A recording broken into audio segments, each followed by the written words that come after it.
യവന്മാർക്ക് ഇത് മതിയായില്ലേ? ലോകകപ്പ് കളിക്കാൻ ഇന്ത്യൻ മണ്ണിൽ കാലുകുത്തില്ലെന്ന ബംഗ്ലാദേശിൻ്റെ നിലപാടിന് പിന്നാലെ ലോകകപ്പ് വേദി മാറ്റണമെന്ന ആവശ്യം ICCയുടെ സ്വതന്ത്ര തർക്ക പരിഹാര സമിതിക്ക് വിടണമെന്ന് ആവശ്യപ്പെട്ടുകൊണ്ടാണ് വീണ്ടും ICCക്ക് കത്തയച്ചത്. ഡെയിലി കത്തയക്കലാണ്. ആദ്യം ഭീഷണി കത്തായിരുന്നു, പിന്നെ ബ്ലാക്ക് മെയിലിംഗ് കത്തായിരുന്നു, പിന്നെ പുതിയ പുതിയ ഐഡിയകൾ, ഏത് ഗ്രൂപ്പ് മാറ്റണം എന്നൊക്കെ പറഞ്ഞിട്ടുള്ള ഐഡിയ കത്തുകളായിരുന്നു.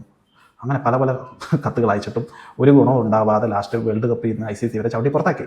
ഇപ്പോൾ ICCയുടെ തർക്ക പരിഹാര സമിതിക്ക് ഈ ഒരാവശ്യം, ഈ വേദി മാറ്റണമെന്നുള്ള ആവശ്യം വിടണം എന്ന് പറഞ്ഞിട്ട് ഒരു കത്ത് എഴുതിയേക്കാണ്.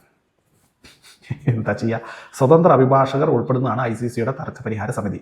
തങ്ങളുടെ പുതിയ അഭ്യർത്ഥനയ്ക്ക് ICC മറുപടി നൽകുമെന്ന പ്രതീക്ഷയാണ് ബംഗ്ലാദേശ് ക്രിക്കറ്റ് ബോർഡിന്. അതായത് ഈ മേൽക്കോടതിയിലൊക്കെ സമീപിക്കുന്ന പോലത്തെ പരിപാടിയാണെന്ന് തോന്നുന്നു. പക്ഷേ ലോജിക്കില്ലല്ലോ.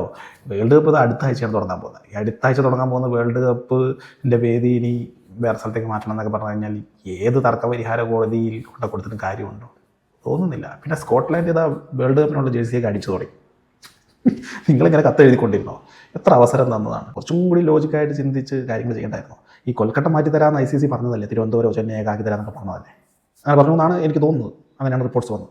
അതെങ്കിലും അംഗീകരിക്കായിരുന്നു. അപ്പോൾ നിങ്ങൾക്ക് പറ്റില്ല, ഇന്ത്യ എവിടെയും സേഫ് അല്ല. ICCയുടെ ആൾക്കാർ വന്ന് ഇവിടെ അന്വേഷിച്ചു, ഇവിടെ സേഫ്റ്റിക്ക് എന്തെങ്കിലും പ്രശ്നമുണ്ടോ? അപ്പോൾ ബംഗ്ലാദേശ് കളിക്കുന്നതിനേക്കാളും സേഫ്റ്റിയാണ് ഇന്ത്യയിൽ ബംഗ്ലാദേശ് കളിക്കുന്നതെന്നാണ് അവർ റിപ്പോർട്ട് കൊടുത്തത്. പിന്നെ നിങ്ങൾ ഈ കത്ത് എഴുതി കൊടുത്തിട്ട് എന്തെങ്കിലും കാര്യമുണ്ടോ?